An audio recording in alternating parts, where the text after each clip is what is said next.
So hello guys, welcome to CG Pathshala. और मैं आज आपके लिए फिर से लेके आ गई हूँ आजीविका का कुछ इम्पॉर्टेंट फैक्ट्स जो कि हमारे आगामी एडीओ एग्ज़ाम के लिए काफ़ी इम्पॉर्टेंट है।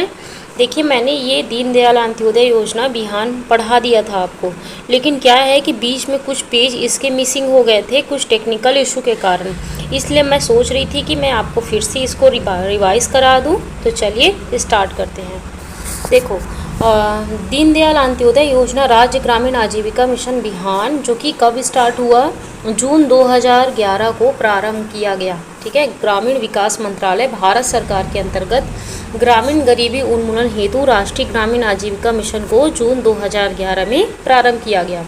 और 2013 से ना ये संपूर्ण देश में, मतलब संपूर्ण प्रदेश में, प्रदेश मतलब छत्तीसगढ़, संपूर्ण छत्तीसगढ़ में ग्रामीण आजीविका मिशन योजना संचालित किया गया, जिसे इस राज्य में बिहान नाम दिया गया।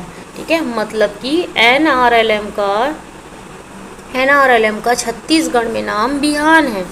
ठीक है, प्रारंभ कब हुआ? 1 अप्रैल 2013 को प्रारंभ हुआ हमारे छत्तीसगढ़ में और लागू संपूर्ण छत्तीसगढ़ में लागू है। विभाग पंचायत एवं ग्रामीण विकास विभाग इसको देखता है। समिति छत्तीसगढ़ राज्य ग्रामीण आजीविका संवर्धन समिति सोसाइटी पंजीकरण अधिनियम 1960 के तहत ये क्या है? पंजीकृत है। ठीक है, सोसाइटी पंजीकरण अधिनियम 1860 के तहत ये पंजीकृत है।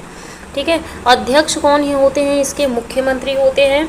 और पंजीयन ना 1 जून 2011 को पंजीयन हुआ इसका। ठीक है, 1 जून 2011 को पंजीयन हुआ, मतलब कुछ पार्ट में लागू कर दिया गया था भारत के और हमारे छत्तीसगढ़ के भी कुछ पार्ट में, लेकिन पूरी तरीके से संपूर्ण तरीके से 1 अप्रैल 2013 को लागू हुआ।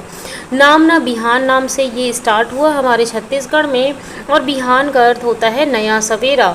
विस्तार ना छत्तीसगढ़ के समस्त विकास खंड में इसका विस्तार है। इसका उद्देश्य क्या है?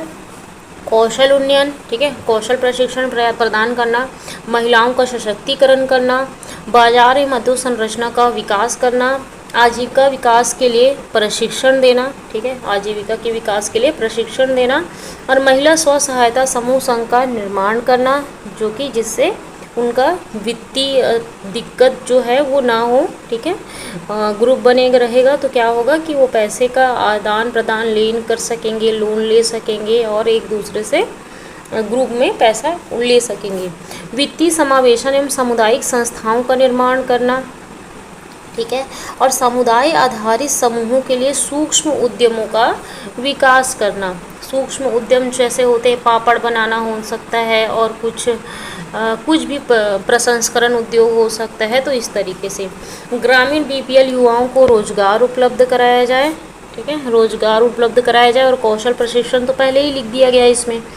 प्रत्येक ग्रामीण गरीब व वंचित परिवार से कम एक महिला को स्व सहायता समूह से जोड़ना, ये इसका लक्ष्य है। मतलब एक परिवार से एक महिला को स्व सहायता समूह से जोड़ना। तो एक परिवार से अधिक लोग स्व सहायता समूह के सदस्य हो सकते हैं क्या? नहीं हो सकते, क्योंकि एक परिवार से एक ही हो सकता है।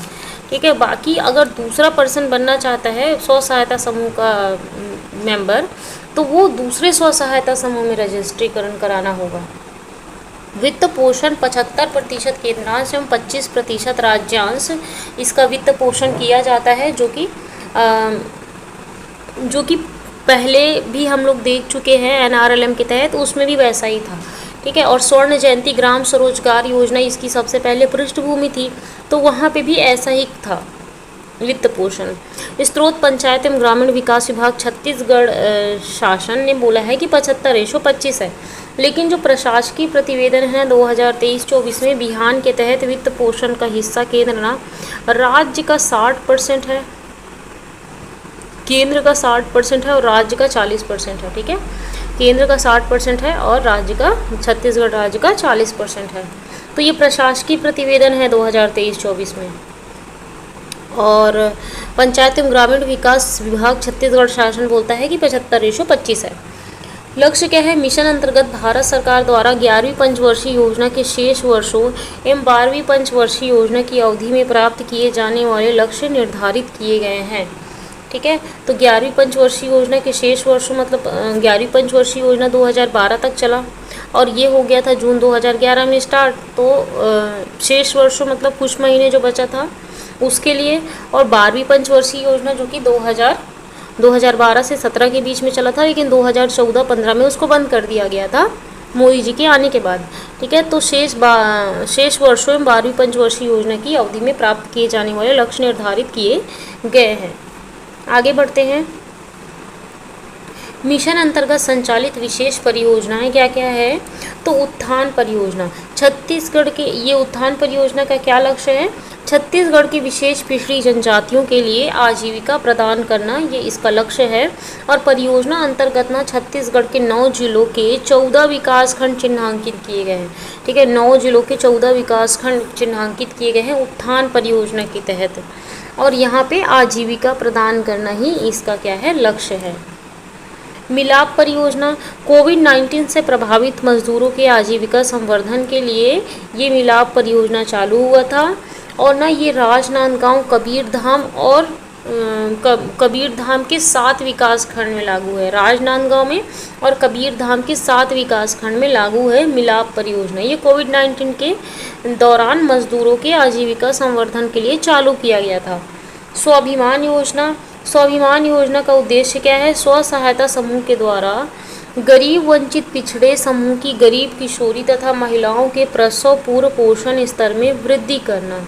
ठीक है, तो प्रसव अगर हो गया है तो उसके बाद में पोषण स्तर में वृद्धि करना, ये स्वाभिमान योजना का लक्ष्य है। और बस्तर विकास खंड में पायलट प्रोजेक्ट के तहत 8 ब्लॉक में इसका संचालन किया जा रहा है। राजनांदगांव, डोंगरगढ़, नरहरपुर, चरामा, माकड़ी, दंतेवाड़ा, बस्तानार, नारायणपुर, ये सब में स्वाभिमान परियोजना चल रहा है। ठीक है, तो स्व सहायता समूह के द्वारा गरीब वंचित पिछड़े समूह के गरीब किशोरी तथा महिलाओं के प्रसव पूर्व पोषण स्तर में वृद्धि करना, ये इसका लक्ष्य है ना। और बस्तर विकास खंड में पायलट प्रोजेक्ट के तहत 8 ब्लॉक में इसका संचालन किया जा रहा है। तो स्वाभिमान योजना बस्तर के 8 ब्लॉक में किया गया है। कौन कौन सा है? बस्तर विकास खंड में तो किया गया है, साथ ही साथ में और भी कुछ जगह किया गया है। जैसे कि राजनांदगांव का में हर एक प्रोजेक्ट जो कि विकास से संबंधित है और सबसे ज़्यादा यहाँ पे जो सेल्फ हेल्प ग्रुप है वो भी सबसे ज़्यादा है यहाँ पे। डोंगरगढ़, ठीक है, थोड़े से कम डेवलप एरिया है। राजनांदगांव, डोंगरगढ़, नरहरपुर, चरामा, अब ये सब पूरा बस्तर संभाग में आ जाता है ना। माकड़ी, दंतेवाड़ा, बस्तानार और नारायणपुर का नारायणपुर। ठीक है, और राजनांदगांव, डोंगरगढ़ को आपको थोड़ा सा याद रखना है। इन 8 ब्लॉकों में इस परियोजना को समृद्ध बिहान के नाम से चलाया जा रहा है। क्या नाम से? 8 ब्लॉक में समृद्ध बिहान के नाम से चलाया जा रहा है स्वाभिमान परियोजना। वैल्यू चेन परियोजना कृषक उत्पाद संगठन से संबंधित है। वैल्यू चेन परियोजना, चेन मतलब क्या होता है? एक 1 by 1, ठीक है, तो संगठन से संबंधित है। और इसमें ना 2 जिले हैं, राजनांदगांव, कबीरधाम, क्योंकि हर एक प्रोजेक्ट में राजनांदगांव, कबीरधाम है क्योंकि ये थोड़े से पिछड़े हो जाते हैं। और विकास खंड ना 3 हैं, छुई खदान, खैरागढ़, सहसपुर, लोहारा।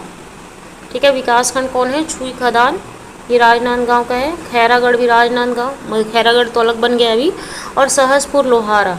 ठीक है, तो इस तरीके से वैल्यू चेन परियोजना संचालित की जा रही है। राजनांदगांव, कबीरधाम, जिला 2, और विकास खंड 3, छुई खदान, खैरागढ़, सहसपुर, लोहारा। और व्यय अनुपात केंद्र राज्य 60:40 है, मतलब केंद्र का 60 और राज्य का 40 है। Startup village entrepreneurship programme SVEP, लक्ष्य क्या है? उद्यमता विकास इसका लक्ष्य है।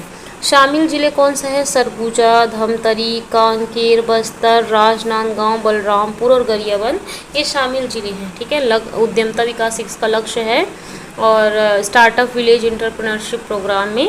और इसमें बलरामपुर, गरियाबंद थोड़े पिछड़े वगैरह एरिया को लिया गया है क्योंकि बलरामपुर में सबसे ज़्यादा ग्रामीण आबादी है, तो बलरामपुर, गरियाबंद भी थोड़ा सा पिछड़ा हो जाता है ना। कांकेर तो इतना नहीं है। बस्तर, राजनांदगांव हर जगह आ जाता है। और सरगुजा, धमतरी, ठीक है, धमतरी, कांकेर, बस्तर, देखो कांकेर और बस्तर 2 बस्तर संभाग का, ठीक है।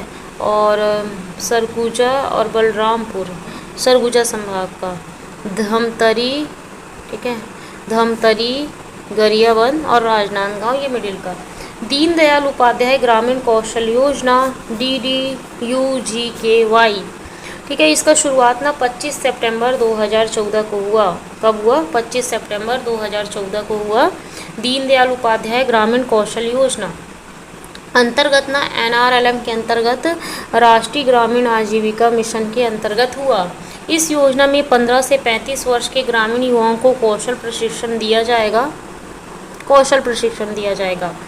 2016 से राज्य को वार्षिक कार्य योजना का दर्जा प्राप्त है और 45 वर्ष तक विशेष समूह PVTG, particularly vulnerable tribal group, दिव्यांग को निःशुल्क आवासीय प्रशिक्षण उपलब्ध कराना। ठीक है, तो मतलब पैसा नहीं लगेगा और आवासीय जो प्रशिक्षण मतलब कि वहाँ पे रह के प्रशिक्षण प्राप्त करना, तो ये है 45 वर्ष तक विशेष समूह, मतलब विशेष समूह PVTG में जो लोग शामिल हैं, जो हमारे साथ हैं हमारे छत्तीसगढ़ में PVTG ग्रुप है ना, जो आपको पता होगा, वो 45 वर्ष तक उनकी आयु तक वो निःशुल्क आवासीय प्रशिक्षण उनको उपलब्ध है।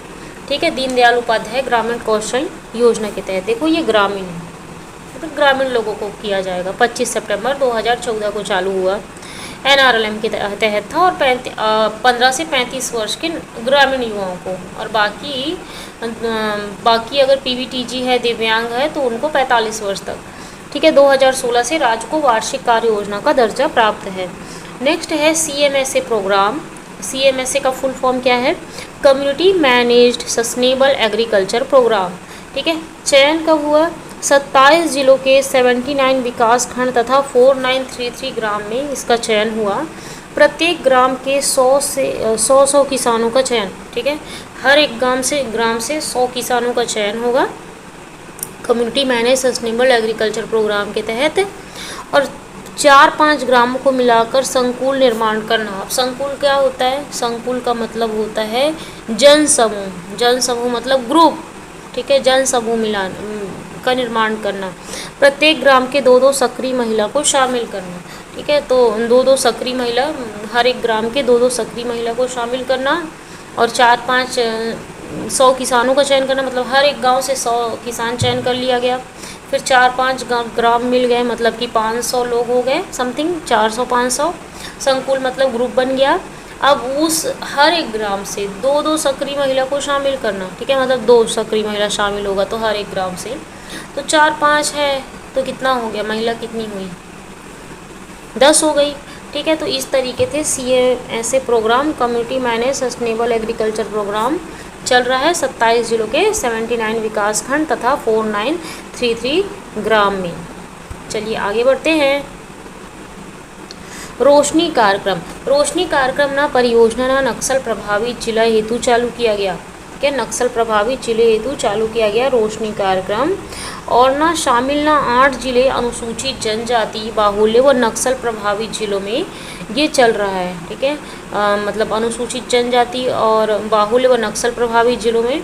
देखो तो कौन कौन से जिले में चल रहा है? 8 जिला कौन कौन सा है? बस्तर, कांकेर, दंतेवाड़ा, सुकमा, बीजापुर, नारायणपुर, कोंडागांव। देखो ये पूरे के पूरे 7 जो ज़िले हैं वो बस्तर संभाग के हैं। कहाँ के हैं? बस्तर संभाग के। और जो बलरामपुर जो है वो सरगुजा संभाग का है। ठीक है, तो बलरामपुर मैंने आपको बताया भी था कि बलरामपुर थोड़ा सा सबसे ज़्यादा ग्रामीण एरिया है वहाँ पे। ठीक है, तो इस तरीके से 8 जिलों में चालू है रोशनी कार्यक्रम, और नक्सल प्रभावित जिलों हेतु चालू किया गया था। ठीक है, आयु समूह क्या है? 18 से 35 वर्ष ग्रामीण BPL युवा इसमें शामिल होंगे रोशनी कार्यक्रम के तहत, और इसमें ना प्रशिक्षण दिया जाएगा 15,000 हितग्राहियों को आगामी 3 वर्षों में। ठीक है, 15,000 हितग्राहियों को आगामी 3 वर्षों तक प्रशिक्षण दिया जाएगा, मतलब 3 वर्षों में, क्योंकि प्रशिक्षण तो 1 वर्ष में बहुत सारे हो सकते हैं, तो 15,000 को दिया जाएगा 3 सालों में, इनका लक्ष्य है। और 100% आवासीय प्रशिक्षण। आवासीय प्रशिक्षण मतलब कि वहीं पे रह के प्रशिक्षण दिया जाएगा लाइवलीहुड मिशन के जैसे। और 70% युवा प्लेसमेंट दिलाना, मतलब कि अब जितने 100% जो बच्चे पढ़ के निकल गए तो उसमें 70% को, मिनिमम 70% को, मैक्सिमम 100% भी हो सकता है, बट मिनिमम 70% को प्लेसमेंट दिलाना है। प्लेसमेंट दिलाना मतलब कि उनको जॉब दिलाना, ठीक है, उनको काम दिलाना। 40% महिला हितग्राहियों को प्रशिक्षण का लक्ष्य है, ठीक है। अगर मतलब कि ये 100% है तो उसमें 40% महिला हितग्राही होंगी जिसको प्रशिक्षण दिया जाएगा, ठीक है। और 13,623 युवाओं की प्रशिक्षण की स्वीकृति इसमें मिल चुकी है। और संचालन योजना अंतर्गत कुल 28 परियोजना संचालित है। कितने परियोजना संचालित हैं? 28 परियोजना संचालित है। तो बस्तर के पूरे 7 जिले में और एक बलरामपुर में, ये नक्सल प्रभावित जिलों में चालू है। 18 से 35 वर्ष के BPL युवा को प्रशिक्षण दिया जाएगा, जो कि आवासीय प्रशिक्षण रहेगा, वहाँ रह के दिया जाएगा। और उसमें 100% में से 70% लोगों को प्लेसमेंट दिलाना, मतलब जॉब दिलाना, और 40% उसमें महिला हितग्राही रहेंगी। और 13,623 युवाओं के प्रशिक्षण की स्वीकृति मिल चुकी है और संचालन 28 परियोजना इसमें संचालित हैं। कृषक उत्पाद, नेक्स्ट हम लोग आते हैं कृषक उत्पाद संगठन, ठीक है। तो कृषक उत्पाद संगठन जो है ना, वो ना लघु एवं सीमांत महिला कृषक उत्पादकों को बाजार से जुड़ाव एवं ऋण प्राप्ति आदि चुनौतियों से निपटने के लिए, उबारने के लिए ये चालू किया गया कृषक उत्पाद संगठन, ठीक है। कृषक उत्पाद संगठन लघु एवं सीमांत कृषक, है ना, जो कि बाजार से जुड़ाव और ऋण की प्राप्ति, क्योंकि महिलाओं को और दिक्कत होता है, तो उस चुनौतियों से उबारने के लिए कृषक उत्पाद संगठन बनाया गया। और इसमें 7 जिले शामिल हैं। 7 जिले में बस्तर, कांकेर, नारायणपुर, ठीक है, बस्तर, कांकेर, नारायणपुर, ये बस्तर संभाग के हो गए, ठीक है, 3 बस्तर संभाग के हो गए। उसके बाद में धमतरी, राजनांदगांव, ठीक है, ये बीच के हो गए।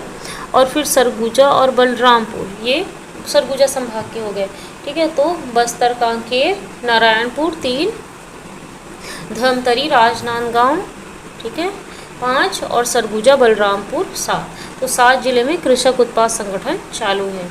नेक्स्ट है ग्रामीण स्वरोजगार एवं प्रशिक्षण संस्थान RCT, ठीक है, ग्रामीण स्वरोजगार एवं प्रशिक्षण संस्थान RCT, जो कि 2008-9 में स्टार्ट हुआ। कब हुआ? 8-9 में स्टार्ट हुआ।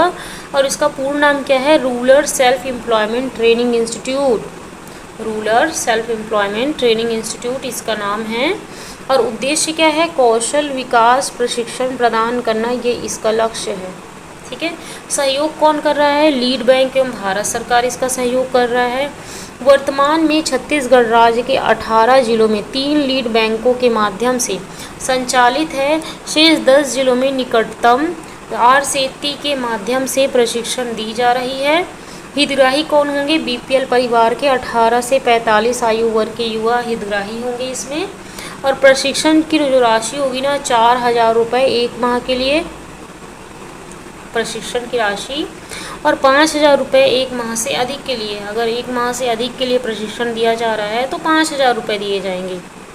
तो समझ आ गया, ग्रामीण स्वरोजगार एवं प्रशिक्षण संस्थान, इसमें भी प्रशिक्षण दिया जाएगा, स्वरोजगार दिया जाएगा। तो शुभारंभ 2008-9 से हुआ और इसका फुल फॉर्म है rural self employment training institute, है ना। कौशल विकास प्रशिक्षण प्रदान करना, लीड बैंक भारत सरकार के द्वारा हो रहा है और 18 जिलों के 3 लीड बैंकों के माध्यम से संचालित है। शेष 10 जिलों में निकटतम BPL RCT के माध्यम से प्रशिक्षण दी जा रही है। और BPL परिवार के 18 से 45 आयु वर्ग के युवा इसमें हितग्राही हैं, लाभान्वित हैं। और प्रशिक्षण की राशि दी जाएगी गवर्नमेंट की तरफ से, जिसमें 4,000 रुपये 1 माह के लिए, और अगर 1 माह से अधिक के लिए प्रशिक्षण दिया जा रहा है तो 5,000 रुपये। वर्ग 1 में ना 42.40 रुपये प्रति हितग्राही दिया जाएगा। मतलब वर्ग 1 मतलब कि बड़े लेवल का ट्रेनिंग इंस्टीट्यूट, ट्रेनिंग दिलाना, मतलब कि थोड़े से हाई लेवल का हो सकता है, जैसे कि कंप्यूटर वगैरह हो सकता है या फिर कुछ और, ठीक है। उसके बाद वर्ग 2 जो थोड़ा सा उससे काम, थोड़ा सा सूक्ष्म है, थोड़ा सा कम काम है, मतलब कि कम काम मीन्स थोड़ा सा लेवल उसका कम है, ठीक है। तो लेवल कम है ना, तो 36.50 रुपये प्रति हितग्राही दिया जाएगा। और वर्ग 3 में ना 30.20 रुपये प्रति हितग्राही दिया जाएगा। तो वर्ग 1 में 42.40, वर्ग 2 में 36.50, और वर्ग 3 में 30.20 प्रति हितग्राही दिया जाएगा। आवंटित राशि ना 1 करोड़ रुपए प्रशिक्षण केंद्रों को आवंटित की गई है। कितना? 1 करोड़ रुपए जो प्रशिक्षण केंद्र है, सपोज एक केंद्र है तो उसको 1 करोड़ रुपए दिया जाएगा। ठीक है। नेक्स्ट है सृष्टि परियोजना। Srishti self reliance institution for sanitation and health transformation initiative, ये इसका फुल फॉर्म है। ठीक है, इंपॉर्टेंट है। सृष्टि का फुल फॉर्म क्या होता है ये पूछ सकता है। तो S for self, R for reliance, institution for sanitation and health transformation initiatives, I का लास्ट का फुल फॉर्म इनिशिएटिव्स है। ठीक है, तो याद रखिएगा। अच्छा, इसका का क्या कार्य है? इसका स्वच्छता अंतर्गत ग्रामीण समुदाय में सकारात्मक व्यवहार परिवर्तन एवं पोषण आधारित कृषि को बढ़ावा दिया जाना। ठीक है, सकारात्मक व्यवहार परिवर्तन एवं पोषण आधारित कृषि को बढ़ावा दिया जाना, ये इसका लक्ष्य है।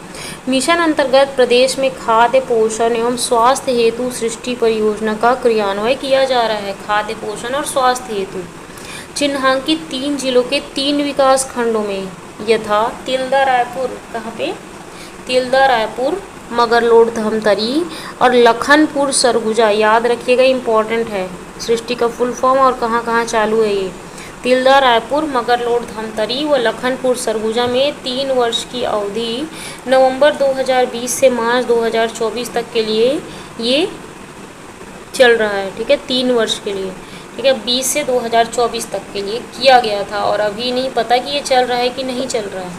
ठीक है, योजना अंतर्गत ना 30 चिन्हांकित समुदायिक संवर्गों को मास्टर ट्रेनर के रूप में प्रशिक्षित किया जा चुका है। ट्रेनर के रूप में प्रशिक्षित किया जा चुका है। परियोजना के अंतर्गत ना बेस लाइन सर्वे के लिए सोशल मार्केटिंग हेतु संकुल संगठन, वही संकुल मतलब ग्रुप, सभी सामुदायिक संवर्गों का उन्मुखीकरण एवं प्रशिक्षण पूर्ण सोशल मार्केटिंग के लिए समूह उत्पादक सामग्रियों का चयन एवं सेल्स व्यक्तियों का चयन किया गया है। ठीक है, तो समझ आ गया ना सृष्टि परियोजना के तहत क्या किया जा रहा है। खाद्य पोषण स्वास्थ्य हेतु सृष्टि परियोजना और सकारात्मक व्यवहार परिवर्तन, है ना, और तिल्दा रायपुर, मगरलोड धमतरी और लखनपुर सरगुजा में चल रहा है।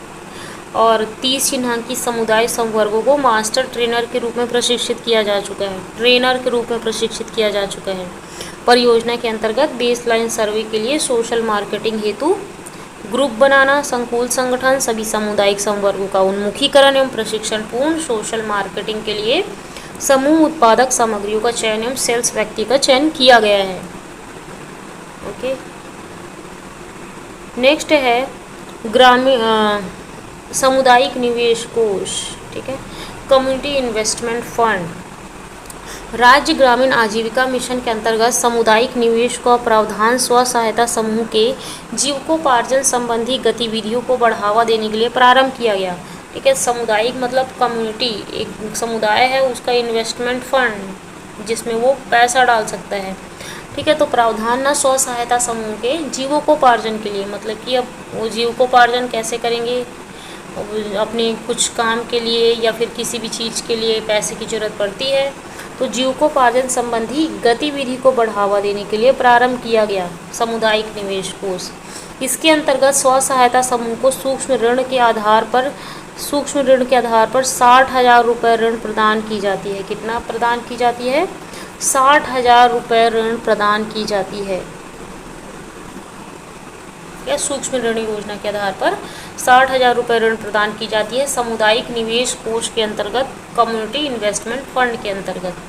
ठीक है, तो अब इसकी उपलब्धि क्या क्या रही है अभी 2023-24 और 22-23 में देखेंगे। तो 2022-23 में ना ये लक्ष्य ना कुल स्व सहायता समूह को मतलब लक्ष्य किया गया था 23,180 और उपलब्धि कितनी हुई है इसकी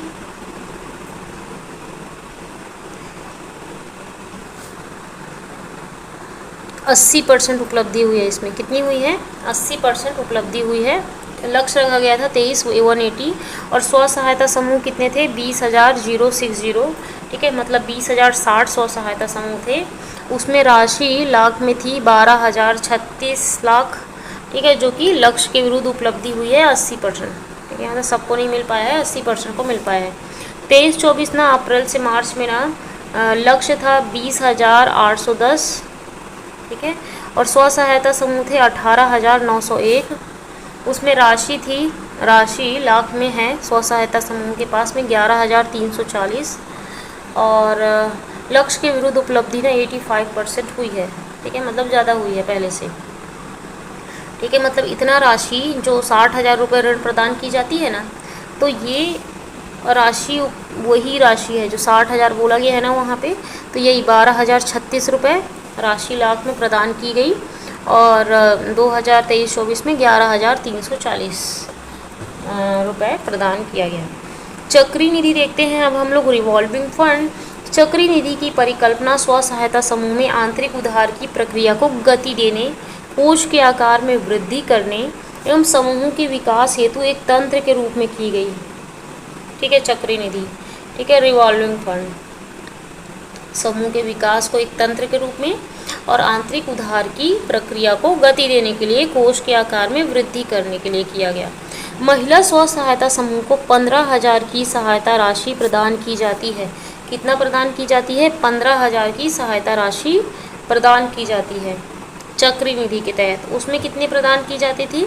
उसमें 60,000 प्रदान की जाती थी सामुदायिक निवेश कोष के अंतर्गत, और वो जो निवेश करते थे उसी के तहत थोड़ा बहुत, और बैंक भी कुछ देता है तो उसके अकॉर्डिंग होता है। चक्री निधि के तहत 15,000 रुपये, ठीक है। अब इसकी उपलब्धि क्या है? तो 22-23 में अप्रैल से सितंबर, तो लक्ष्य था कुल स्व सहायता समूह 40,000 स्व सहायता समूह है, और 25,081 राशि लाख में जो चक्री निधि के तहत दी गई तो 3,762, और ये लक्ष्य के विरुद्ध उपलब्धि 65%। और 2023-24 में ना 50,000 लक्ष्य था, स्व सहायता समूह 14,097, ठीक है, और राशि जो दी गई ना वो 2,223, जो कि 28% है लक्ष्य के विरुद्ध उपलब्धि, जो काफ़ी कम है। नेक्स्ट है बैंक लिंकेज कार्यक्रम।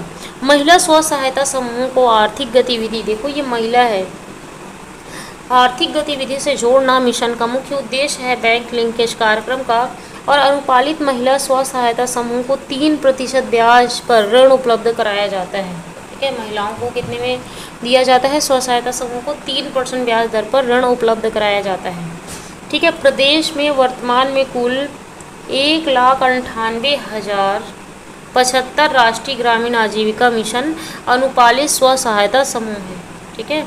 कितने हैं? ये इम्पोर्टेंट हो जाता है, 1,98,075 राष्ट्रीय ग्रामीण आजीविका मिशन अनुपालित स्व सहायता समूह हैं, तो ये बहुत इम्पोर्टेंट है, 1,98,075, और 3% ब्याज दर पर ऋण उपलब्ध कराया जाता है अनुपालित महिला स्व सहायता समूह को, है ना। और महिला स्व सहायता समूह को आर्थिक गतिविधि से जोड़ना मिशन का मुख्य लक्ष्य है। तो देखो अब बैंक लिंकेज कार्यक्रम में क्या क्या उपलब्धि मिली है। तो 2022-23 में ना लक्ष्य था कुल स्व सहायता समूह 86,000, स्व सहायता समूह हुए 94,405, राशि लाख में हुई है 1,31,938, और लक्ष्य के विरुद्ध उपलब्धि मिली है 130%, ज़्यादा मिली है, ठीक है। और 2022-24 में ना लक्ष्य था 1,17,600, और स्व सहायता समूह है 75,767, और राशि इसमें आवंटित की गई है 2,14,000, और लक्ष्य के विरुद्ध उपलब्धि हुई है 50%, ठीक है, 50%, ठीक है। तो चलिए आगे बढ़ते हैं, ठीक है। तो आज